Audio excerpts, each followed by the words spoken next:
ఓం నమ శివాయ. భారత్ మాతా శివశక్తి అవతార్ సత్యగీత మురళి తేదీ 29/12/2025.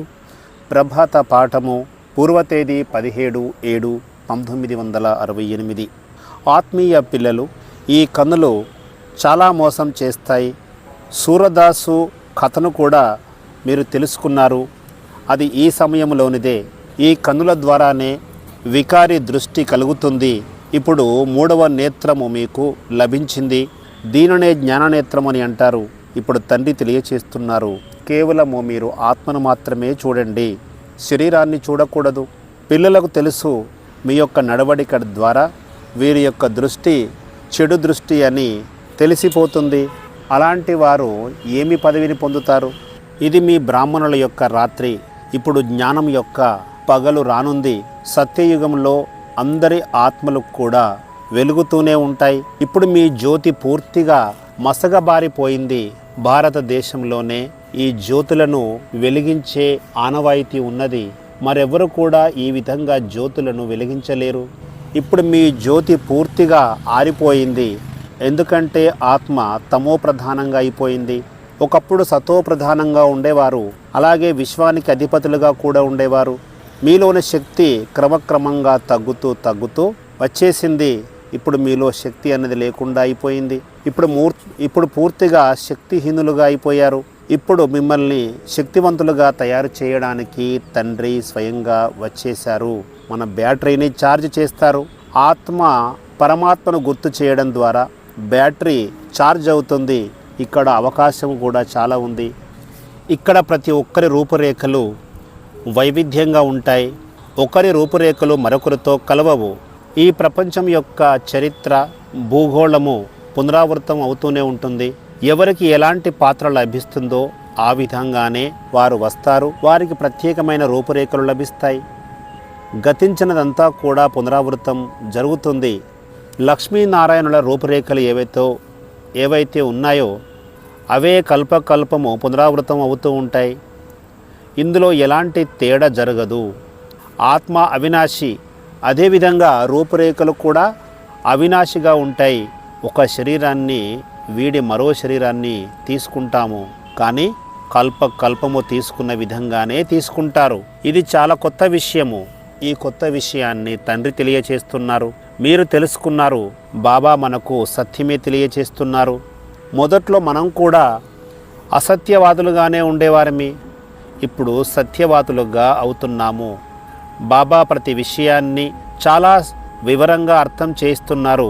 ప్రపంచం యొక్క చరిత్ర భూగోళము ఇప్పుడు పునరావృతం జరుగుతోంది. మళ్ళీ గతంలో లభించిన రూపురేఖలే మనకు లభిస్తాయి. కల్పము ఏ రూపురేఖలతో అయితే మనం జన్మించామో అవే రూపురేఖలు మళ్ళీ మనకు లభిస్తాయి. అలాంటి పేరే లభిస్తుంది. ఇందులో ఎలాంటి తేడా జరిగే అవకాశం లేదు. ప్రతి ఆత్మ యొక్క పేరు రూపురేఖలు ఒకే విధంగా ఉంటాయి. ఎందుకంటే ఈ డ్రామా అంతా కూడా ముందే నిర్ణయించబడింది. దీనిని తెలుసుకోవడానికి మీ బుద్ధి చాలా విశాలంగా ఉండాలి. అల్పబుద్ధి గలవారు ఈ విషయాలను తెలుసుకోలేరు. ఎవరైతే తెలుసుకున్న దానిని ఇతరులకు తెలియచేస్తారో ఆ తర్వాత వారే దీనిని అనుసరించగలుగుతారు. మనము ధనాన్ని దానం చేసినట్లయితే తిరిగి మనకు ధనం లభిస్తుంది. ఒకవేళ దానమే చేయకపోతే ధారణ ఏ విధంగా జరుగుతుంది? కొద్దిమంది చాలా సేవ చేస్తారు, కానీ మరికొద్ది మంది అసలు సేవనే చేయరు. ఇలాంటి సూక్ష్మమైన విషయాలను తెలుసుకోవాలి, ధారణ చేయాలి. ఇప్పుడు మనకు ఎలాంటి రూపురేఖలు లభించాయో మళ్ళీ కల్పం తర్వాత అలాంటి రూపురేఖలే లభిస్తాయి. సెకను తర్వాత సెకను ఈ చక్రము ఉన్నది ఉన్నట్లుగా తిరుగుతూనే ఉంటుంది. టిక్ టిక్ అని నడుస్తూ ఉంటుంది. గడియారం యొక్క శబ్దము కూడా టిక్ టిక్ అని వస్తుంది కదా. ఒకానొక సమయంలో ఇక్కడ గడియారాలు కూడా ఉండేవి కావు, కానీ కార్మికులు కొత్త వాటిని తయారు చేస్తూ వచ్చారు. గడియారంలో ఒకటి లీవర్ ఉంటుంది, రెండవది సిలిండర్ ఉంటుంది. లీవర్ యాక్యురేట్గా ఉంటుంది. తండ్రి తెలియచేస్తున్నారు, మీరు లివర్గా తయారు కావాలి. ఈ విషయాన్ని మీరు పూర్తిగా తెలుసుకోవాలి. తండ్రి పతితపావనులు జ్ఞానసాగరులు, వారే సృష్టి యొక్క ఆది మధ్య అంతిమాల రహస్యాలను తెలియచేస్తారు. ఈ జ్ఞానము ఈ సమయంలో మాత్రమే లభిస్తుంది. ఇది ఎప్పటి నుంచో లభిస్తున్న జ్ఞానము అని ఎవరు చెప్పలేరు. ఈ జ్ఞానము ద్వారా మనకు ప్రారబ్ధము లభిస్తుంది. ఆ ప్రారబ్ధం ఏమిటంటే సుఖము. ఆ తర్వాత మళ్ళీ భక్తి చేస్తాము, మళ్ళీ దుఃఖితులుగా అవుతాము. జ్ఞానాన్ని దినంగా పిలిచినట్లయితే భక్తిని రాత్రిగా పిలవవచ్చు. సుఖము దుఃఖము యొక్క ఆట తయారై ఉన్నది. ఈ ఆట ఏ విధంగా తయారైందో తండ్రి మనకు సన్ముఖంలో కూర్చొని తెలియచేస్తున్నారు. ఈ బ్రహ్మబాబా కూడా తెలుసుకున్నారు. అందరూ ఒకే విధంగా చదవలేరు. ఇప్పుడు విద్యార్థులందరూ చదువుతూ ఉంటారు కదా, వారికి ఒకే విధమైన మార్కులు లభించవు. ప్రతి ఒక్కరి పాత్ర భిన్నమైనది. ఈ ఆట కూడా అవినాశి ఆట. అందులోని మీ పాత్ర కూడా అవినాశి పాత్ర. బాహ్య ప్రపంచంలోని వారు ఏమనుకుంటారంటే మాకు మోక్షము లభిస్తుంది అని భావిస్తారు. దుఃఖం నుంచి విముక్తి లభిస్తుంది అని కూడా అనుకుంటారు. ఈ ఆట నుంచి ఎవరు కూడా తప్పించుకోలేరు. ఈ డ్రామా అనాదిగా కొనసాగుతూ వస్తోంది. ఈ సృష్టి చక్రాన్ని పిల్లలైన మీరు తప్ప మరెవరు కూడా తెలుసుకోలేదు. ఈ సృష్టి చక్రం యొక్క ఆయుష్ లక్షల సంవత్సరాలుగా చెప్పినట్లయితే ఆ విషయము అంతకాల వ్యవధిని ఎవరూ కూడా గుర్తుంచుకోలేరు. ఎందుకంటే శాస్త్రాల యొక్క ఊక అందరి బుద్ధిలో నిండిపోయింది. శాస్త్రాలలో ఏమి రాశారో మాకు తెలుసు, మీకంటే కూడా మేము ఎక్కువగా చదువుతాము, మేము ఇంతకుముందు చాలా భక్తి చేశాము, ఫలానా వారి గురించి మీకు తెలియదు అని వారు అన్నప్పుడు వారికి బదులివ్వండి. మాకు తెలుసు. తెలియకుండా అంగీకరించడం అనేది వ్యర్థమైనది. తెలుసుకోకుండా అంగీకరించడము, పూజ చేయడము, దానివల్ల ఎలాంటి ఉపయోగం ఉండదు. దీనినే అంధశ్రద్ధ అని అంటారు. తండ్రి తెలియచేస్తున్నారు, ఇక్కడ అందరూ కూడా గుడ్డివారిగానే ఉన్నారు. ఇప్పుడు మీరు గుడ్డివారి చేతి కర్రగా అవ్వాలి. మీరు కూడా మొదట అంధశ్రద్ధతో ఉండేవారు. మనుషులు పతితులుగా భ్రష్టాచారులుగా ఉన్నారని ప్రభుత్వం కూడా ప్రకటిస్తోంది. అలాంటప్పుడు మొట్టమొదట అందరూ కూడా శ్రేష్టాచారులుగానే ఉండేవారు. ఇప్పుడు అలాంటి ప్రభుత్వము లేదు. పంచాయతీ రాజ్యాన్ని ప్రభుత్వము అని చెప్పలేము. ఇక్కడ రాజులు కానీ రాణులు కానీ ఎవరూ లేరు. ఆది సనాతన మహారాజా మహారాణిలు మొదట్లో ఉండేవారు. ఈ లక్ష్మీనారాయణులు ఎప్పుడు రాజులుగా ఉండేవారు? ఎంతకాలం రాజ్యం చేశారు? లక్ష్మీనారాయణుల తర్వాత రాముడు సీత యొక్క రాజ్యము నడిచింది. అది కూడా ఎంతకాలం నడిచింది? ఈ విషయాలు ఎవరికి తెలియదు. అలాంటప్పుడు వారిని అమాయకులనే చెప్పాలి. అందుకే నేను ఈ విషయాలను స్పష్టపరుస్తున్నాను అని తండ్రి తెలియచేస్తున్నారు. అమాయకులను రాతి బుద్ధి అని మరో రకంగా పిలవవచ్చు. మీకు ఇప్పుడు ఉత్సాహం కలుగుతోంది. మీరు ఎలాంటి సేవ చేస్తున్నారో ఎవరు కూడా తెలుసుకోలేకపోతున్నారు. మీరు యోగ బలం ద్వారా విశ్వరాజ్యాన్ని తీసుకుంటున్నారు. ఈ విషయం మీరు మాత్రమే తెలుసుకున్నారు, మరెవరు కూడా తెలుసుకోలేరు. పిల్లలు మీరు లోపల చాలా సంతోషించాలి. మేము మన రాజ్యాన్ని స్థాపన చేసుకుంటున్నాము అని భావించాలి. కానీ కొద్దిమంది ద్రోహులుగా కూడా అయిపోతున్నారు, మాయా వైపు వెళ్ళిపోతున్నారు. అలాంటప్పుడు ఏమి చేయగలుగుతాము? భగవాన్ వాచ, నేను ఏమి చేయగలుగుతాను? ఇది డ్రామాలో ఇలాగే ఉంది. అలా వెళ్ళిపోయే వారిని ద్రోహులు అని పిలుస్తారు. అలాంటి వారు ఏమి పదవి పొందుతారు? పిల్లలు మీరు ఇప్పుడు కచేరీ నిర్వహించాలి. దీని ద్వారా మీకే లాభం కలుగుతుంది. అలా నిర్వహిస్తూ ఉంటే మీ యొక్క అవగుణాలు మెల్లిమెల్లిగా తొలగిపోతాయి. సర్వగుణ సంపన్నులుగా అవుతారు. అవగుణాలు ఉన్నట్లయితే మంచిగా అనిపించరు. అలాంటి వారు తండ్రి యొక్క హృదయ సింహాసనాన్ని అధిష్ఠించలేరు. కుదృష్టి అనేది ఉండకూడదు. తండ్రి తెలియచేస్తున్నారు, ఈ కనులే చాలా మోసం చేస్తాయి. సూరదాసు యొక్క కథ ఈ సమయానికి సంబంధించినదే. క్రోధము వచ్చి సూరదాసు ఏమన్నారంటే, ఈ కనులు లేకపోవడమే మంచిది అని అన్నాడు. క్రోధములోకి వచ్చి తన కనులను తానే పెకిలించి వేసుకున్నాడు. ఎందుకంటే ఈ కనులే చాలా నష్టాన్ని కలిగిస్తున్నాయని భావించాడు. ఈ కనుల ద్వారానే వికారి దృష్టి కలుగుతుంది. ఇప్పుడు తండ్రి తెలియచేస్తున్నారు, మీరు ఆత్మనే చూడండి, శరీరాన్ని చూడకండి. అయినప్పటికీ కూడా ఎంతో కొంత నష్టాన్ని అయితే చేసుకుంటున్నారు. కనులు మోసం చేస్తూనే ఉంటాయి. ఎవరైతే రాయలుగా ఉండే పిల్లలు ఉన్నారో వారు ఈ కనుల మీద ఆగ్రహిస్తారు. ఇప్పుడు మీకు జ్ఞాననేత్రం లభించింది. నడవడికను బట్టి తండ్రి అర్థం చేసుకుంటారు. వీరి దృష్టి వికారంతో ఉందని భావిస్తారు. అలాంటి వారు ఎలాంటి పదవిని పొందుతారు? వారికి చాలా నష్టం కలుగుతుంది. ఈ సమయంలో వారికి తెలియకపోవచ్చు. మాయావశములోకి వచ్చి ఓటమిని పొందుతారు. ఎప్పటికీ మీరు మోసపోకూడదు. ఈ కళ్ళను మూసుకోవడమే మంచిది. గుడ్డివారి పిల్లలు గుడ్డివారి అవుతారు కదా, ఎందుకంటే ఇక్కడ అంధశ్రద్ధ ఉంది. తండ్రి తెలియజేస్తున్నారు, పవిత్రులుగా అవ్వండి. మీకు కుదృష్టి కలగకూడదు. ఇలాంటి కుదృష్టి చాలామందిలో ఉంది. తండ్రికి తెలుసు, బ్రాహ్మణ కుమార్తెలను కూడా కుదృష్టితో చూస్తారు. అలాంటి వారు ఏమి పదవిని పొందుతారు?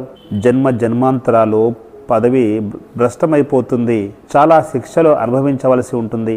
బాబాకి అనుభవం ఉంది కదా. ప్రతి ఒక్కరూ తమ కన్నుల పట్ల జాగ్రత్తగా ఉండాలి. పిల్లలు చాలామంది ఈ విషయంలోనే కింద పడిపోతారు. ఆ తర్వాత తెలుసుకుంటారు, మేము మా దృష్టి వల్ల ఎంతగా దిగజారిపోయామో అని. కానీ ఇక్కడ చట్టం కూడా చాలా కఠినంగా ఉంటుంది. ఒకసారి శివబాబాను ఆలింగనం చేసుకున్న తర్వాత మరి ఎవ్వరిని కూడా ఆలింగనము చేసుకోకూడదు. తండ్రి తెలియచేస్తున్నారు, శివబాబాను గుర్తు చేస్తూ కూడా ఇతరులను ఆలింగనం చేసుకోవడం ఏమిటి? అలా చేసేవారిని వ్యభిచారులు అని అంటారు. వారికి పాపము చుట్టుకుంటుంది. బాబాకి తెలుసు, కొద్దిమంది పిల్లలు చాలా అసహ్యంగా ఉన్నారు. జ్ఞానంలో నడుస్తూ కూడా పెళ్లి చేసుకొని వెళ్ళిపోతారు. అలాంటి వారికి ఎంతటి శిక్ష పడుతుంది? చాలామంది ఇలా కింద పడిపోతారు. ఒకసారి శివబాబాను ఆలింగనం చేసుకున్నామంటే అంతటితో ఆగిపోవాలి. శివబాబా తప్ప మరెవరు లేరు అని భావించాలి. సోదర సోదరుల మధ్య కుదృష్టి అనేది ఉండకూడదు. అందువల్ల తండ్రి తెలియచేస్తున్నారు, మీరు సోదర సోదరునిగానే చూడండి. ఇది చాలా ఉన్నతమైన లక్ష్యము. చాలా శ్రమిస్తే కానీ అంతిమ సమయం వరకు ఆ స్థితిని చేరుకోలేము. విశ్వానికి అధిపతులుగా అవ్వడము చిన్న విషయమేమి కాదు కదా. భగవంతుడు తెలియచేస్తున్నారు, నేను విశ్వానికి అధిపతిగా కాను, మిమ్మల్ని మాత్రమే తయారు చేస్తాను. ఇది ఉన్నతోన్నతమైన లక్ష్యము. ముందుగా దేహాభిమానాన్ని వదిలివేయాలి. సెకండ్ కాలంలోనే జీవన్ముక్తి లభిస్తుంది. సెకండ్ కాలంలోనే నరుని నుంచి నారాయణునిగా, విశ్వానికి అధిపతులుగా అవుతారు. ముందుగా స్వయాన్ని ఆత్మగా భావించండి. ఒకసారి తండ్రిని ఆలింగనము చేసుకున్న తర్వాత మరెవరిని కూడా ఆలింగనము చేసుకోకూడదు. తండ్రి ఈ విషయాలను స్పష్టపరుస్తున్నారు. ఏదైతే ఇప్పుడు నేర్పిస్తున్నానో దీనినే కల్పము కూడా నేర్పిస్తాను అని తండ్రి తెలియచేస్తున్నారు. ఈ జ్ఞానము చాలా సహజమైనది. అయినప్పటికీ కూడా మాయ ముక్కుకు కళ్ళెం వేసి తీసుకువెళుతుంది. తండ్రి యొక్క శ్రీమతం మీద నడవలేరు. భారతదేశము పూర్తిగా మురికి కూపంగా మారిపోయింది. గురువులు కూడా మురికి పనులు చేస్తారు. తండ్రులు కూడా తమ పిల్లలతో మురికి పనులు చేస్తారు. బాబా వద్ద అన్ని రకాల సమాచారము వస్తూ ఉంటుంది. కొద్దిమంది లిఖితపూర్వకంగా కూడా తెలియచేశారు. అందువల్ల తండ్రి తెలియచేస్తున్నారు, చూస్తూ కూడా చూడనట్లుగా ఉండండి. పిల్లలు తమని తాము నిగ్రహించుకోవాలి. మీకు లక్ష్యము గమ్యము మీకు స్పష్టంగా లభించింది. సంగమయుగములో తండ్రి సన్ముఖంలో కూర్చొని వినిపిస్తారు. త్వరగా అంతటి ఉన్నత స్థానానికి ఎవరు చేరుకోలేరు. అయినప్పటికీ కూడా ఉన్నతమైన పదవిని పొందాలి. ఒకసారి పొందినట్లయితే కల్పము కూడా లభిస్తూ ఉంటుంది. దాని కొరకు చాలా శ్రమించవలసి ఉంటుంది. చాలామందిలో దుర్మార్గము, అసత్యము, పాపాలు నిండి ఉన్నాయి. అయినప్పటికీ కూడా అందరూ రాయలుగా తయారవ్వాలి. మేము అలా అవుతామని ప్రతిజ్ఞ కూడా చేస్తున్నారు కదా. మీలో ఎలాంటి దుర్మార్గాలు ఉన్నాయో, కపటము ఉందో మిమ్మల్ని మీరు ఒకసారి ప్రశ్నించుకోండి. అలాంటి వారు పదవిని ఎలా పొందుతారు? నరుని నుంచి నారాయణుడిగా చేయడానికి తండ్రి వచ్చారు. మీపైన మీరు కృపను చూపించుకున్నప్పుడే ఇది సాధ్యమవుతుంది. మీ యొక్క నడవడిక ద్వారానే మిమ్మల్ని మీరు నష్టపరుచుకుంటారు. తండ్రి మీకు ఉన్నతోన్నతమైన పదవిని ఇవ్వడానికి వచ్చారు. కల్పము కూడా ఇస్తారు. ఒకవేళ మీరు మిస్ అయ్యారనుకోండి, కల్పము కూడా మిస్ అవుతూనే ఉంటారు.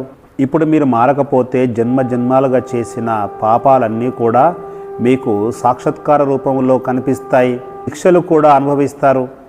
21 జన్మల్లో లభించే పదవిని చూసి ముందుగానే దుఃఖితులుగా అవుతారు. సుఖము అనుభవించిన అనుభూతే కలగదు. కాబట్టి చాలా అప్రమత్తంగా ఉండాలి. భగవంతునికి రైట్ హ్యాండ్గా ధర్మరాజు కూడా ఉన్నారు. ప్రతి విషయం కూడా వారి దగ్గర లిఖించబడుతుంది. తండ్రి పిల్లలను మాటి మాటికి హెచ్చరిస్తూ ఉంటారు. కుదృష్టిని చూడకూడదని చెబుతారు. అలాంటి కుదృష్టి కలవారు కూడా చాలామంది వస్తూ ఉంటారు. ఇక్కడికి వచ్చి అన్ని విషయాలు తెలుసుకుంటారు. ఇంటికి వెళ్ళిన తర్వాత అలాంటి కుదృష్టితోనే వ్యవహరిస్తారు. అందువల్ల బాబా తెలియచేస్తున్నారు, ఒకసారి బాబాని ఆలింగనం చేసుకొని ఆ తర్వాత ఇతరులను ఆలింగనం చేసుకున్నట్లయితే మీకు పాపము చుట్టుకుంటుంది అని తెలియచేస్తున్నారు. అలాంటప్పుడు వీరిని ఆలింగనం చేసుకోకపోవడమే మంచిదని చెబుతున్నారు. ఇదంతా కూడా జ్ఞానానికి సంబంధించిన విషయాలు. చాలామందికి ఈ జ్ఞాన విషయాలు నచ్చకపోవచ్చును. ఎందుకంటే బాబా సాకార శరీరంలో ఉన్నారు కదా. ఆర్య సమాజంలోని వారు కూడా విఘ్నాలను కల్పిస్తున్నారు కదా.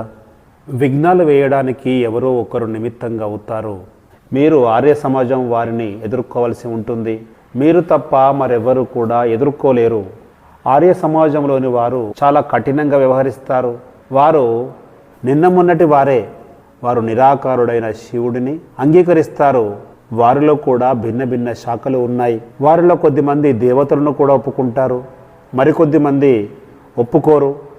తండ్రి తెలియచేస్తున్నారు, మీరు ఒకే తండ్రిని తప్ప మరెవరిని కూడా అంగీకరించకూడదు. పిల్లల మాదిరిగానే తండ్రి కూడా ఉంటారు, కానీ వారిలో జ్ఞానం ఉంది, మీలో జ్ఞానము లేదు. ఆత్మస్వరూపం అయితే ఒకే విధంగా ఉంటుంది, కానీ మీ ఆత్మ ఇప్పుడు పతితంగా మారిపోయింది. అందుకే బలహీనంగా ఉంది. తండ్రినే సర్వశక్తివంతుడు అని అంటారు. ఎందుకంటే వారు సతోప్రధానమైన వారు, జ్ఞానసాగరులు. వారి జ్ఞానం ద్వారానే మీరు ఉన్నతోన్నతంగా తయారవుతారు. జ్ఞానము, పవిత్రత ఈ రెండు అంశాలు ముఖ్యము. అప్రమత్తంగా ఉంటూ ఉండండి. మీ కనులు మోసం చేయవచ్చు. లేనట్లయితే 21 జన్మల పాటు పదవిని కోల్పోతారు. పిల్లలకు తెలుసు, తండ్రి కేవలము 5000 సంవత్సరాల తర్వాత మాత్రమే వస్తారు. ఇలాంటి మాటలు తండ్రి తప్ప మరెవరు కూడా చెప్పలేరు. మీరు కూడా ఒప్పుకున్నారు, మేము శివబాబా దగ్గరికి వస్తున్నామని. ఈ బ్రహ్మను కూడా దేవతగా చెప్పవచ్చు. వీరిని ప్రజాపిత బ్రహ్మని అంటారు. వీరు 84 జన్మలు తీసుకుంటారు. వీరిని పావనమైన దేవత అని కూడా పిలువవచ్చు. అదేవిధంగా పతితమైన దేవత అని కూడా పిలవవచ్చు. ఎందుకంటే దేవతగా అయిన తర్వాత కిందికి దిగిపోతారు. బ్రహ్మనే పావనంగా ఉండేవారు మళ్ళీ పతితంగా అవుతారు. కాబట్టి మీపైన మీరు కృపను ఉంచుకోండి. ఈ కుదృష్టిని వదిలిపెట్టండి. భారతదేశంలో ఈ కుదృష్టి ఆవరించి ఉంది. సత్యయుగంలో ఎలాంటి కుదృష్టి ఉండదు. మిమ్మల్ని మీరు మార్చుకోలేకపోతే మీరు చాలా పెద్ద శిక్షలు అనుభవించవలసి ఉంటుంది. ఆ తర్వాత చాలా పశ్చాత్తాపడతారు. అంతిమ సమయంలో మీకు సాక్షాత్కారం కూడా జరుగుతుంది. కాబట్టి మీపైన మీరు కృపను ఉంచుకోండి. కృపను అడగకండి. తండ్రి తెలియచేస్తున్నారు, మీరు ఒక్కరినే గుర్తు చేయాలి. దేహదారులు ఎవరిని కూడా గుర్తు చేయకూడదు. బ్రహ్మ, విష్ణు, శంకరులను కూడా మీరు గుర్తు చేయరాదు. మీరు ప్రతిజ్ఞ కూడా చేశారు, తండ్రి తప్ప నాకు ఎవరు లేరు అనే ప్రతిజ్ఞ చేశారు. తండ్రి కూడా తెలియచేస్తున్నారు, నాకు పిల్లలు తప్ప మరెవరు లేరు అని తండ్రి తెలియచేస్తున్నారు. తండ్రి ఆత్మలనే చూస్తారు. తండ్రితో నిజాయితీగా వ్యవహరించాలి. తండ్రి ముందు నిజాయితీని కోల్పోకూడదు. ఇదంతా కూడా అర్థం చేసుకోవలసిన విషయాలు. మీ పిల్లల్లో మనుషులు కూడా ఉన్నారు, కొద్దిమంది జంతువులు కూడా ఉన్నారు. కొద్దిమంది మనుషుల నుంచి దేవతలుగా అవుతారు, కొద్దిమంది మనుషుల నుంచి జంతువులుగా అవుతారు. జంతువులుగానే మిగిలిపోతారు. చూడటానికి మనుషుల్లాగా కనిపిస్తారు, కానీ లక్షణాలు మాత్రము జంతువుల వలె ఉంటాయి. మాలో ఏమైనా అవగుణాలు ఉన్నాయా అని ప్రతి ఒక్కరూ పరిశీలించుకోవాలి. సర్వగుణ సంపన్నులుగా అయ్యామా అని ప్రశ్నించుకోవాలి. ప్రతిరోజు తమని తాము ప్రశ్నించుకుంటేనే ఉన్నతమైన పదవిని పొందగలుగుతారు. ఒకవేళ మీలోని లోపాలను తండ్రికి తెలియచేయకుండా దాచి ఉంచినట్లయితే అవి ఇంకా పెరుగుతూ ఉంటాయి, మిమ్మల్ని దహించి వేస్తుంది. అందుకే తండ్రి మనలను అప్రమత్తం చేస్తున్నారు. మీ యొక్క వ్యక్తిత్వాన్ని మార్చుకోండి, దైవీ వ్యక్తిత్వంగా మార్చుకోండి అని చెబుతున్నారు. అసురీ వ్యక్తిత్వాన్ని వదిలిపెట్టమని చెబుతున్నారు. మృత్యు మీద ఎలాంటి నమ్మకం లేదు, అది ఎప్పుడైనా కబళించవచ్చు. చాలామంది వెళ్ళిపోయారు, ఇంకా కొద్దిమంది మాత్రమే మిగిలి ఉన్నారు. ఈ పాత ప్రపంచము సమాప్తం అయినట్లుగానే భావించండి. మనము కొత్త ప్రపంచంలోకి వెళ్ళాలి. దాని కొరకు దైవీ గుణాలను ధారణ చేయాలి. మీరు ఒకవేళ తప్పు చేస్తున్నట్లయితే అది మీ మనసును దహించి వేస్తుంది. మీ గురించి తండ్రికి కూడా తెలుస్తుంది. గృహస్థ వ్యవహారంలో ఉంటూ కూడా కమల పుష్ప సమానంగా ఉండమని తండ్రి చెబుతున్నారు. ఏదైతే మీరు చూస్తున్నారో అదంతా కూడా సమాప్తం అవుతుందని చెబుతున్నారు. వీటిని తిలకించడం ద్వారా ఎలాంటి లాభం కలుగుతుంది? దినప్రతిదినము ఈ పాత ప్రపంచం యొక్క వినాశనం యొక్క సమయం దగ్గరకు వస్తూ ఉంటుంది. ఆ తర్వాత టూలేట్ బోర్డు కూడా పెట్టడం జరుగుతుంది. అందువల్ల తండ్రి తెలియచేస్తున్నారు, తండ్రిని గుర్తు చేస్తూ చేస్తూ సుఖాన్ని పొందమని చెబుతున్నారు. బయట లోపల ఒకే విధంగా ఉండాలి అని తెలియచేస్తున్నారు. ఎలాంటి చెడ్డ పనులు చేయకూడదు అని చెబుతున్నారు. తండ్రిని గుర్తు చేసినట్లయితే పాపాలు తొలగిపోతాయి. తండ్రి వారిగా అయిన తర్వాత పాపాలు చేసినట్లయితే 100 రెట్లు శిక్ష అనుభవిస్తారు అని తెలియచేస్తున్నారు. బాబాకు చాలామంది రక్తంతో కూడా లిఖించి చెబుతారు, కానీ ఏమి లాభం? అదృష్టం ఎలా ఉండాలంటే ఈ లక్ష్మీనారాయణల వలె ఉండాలి.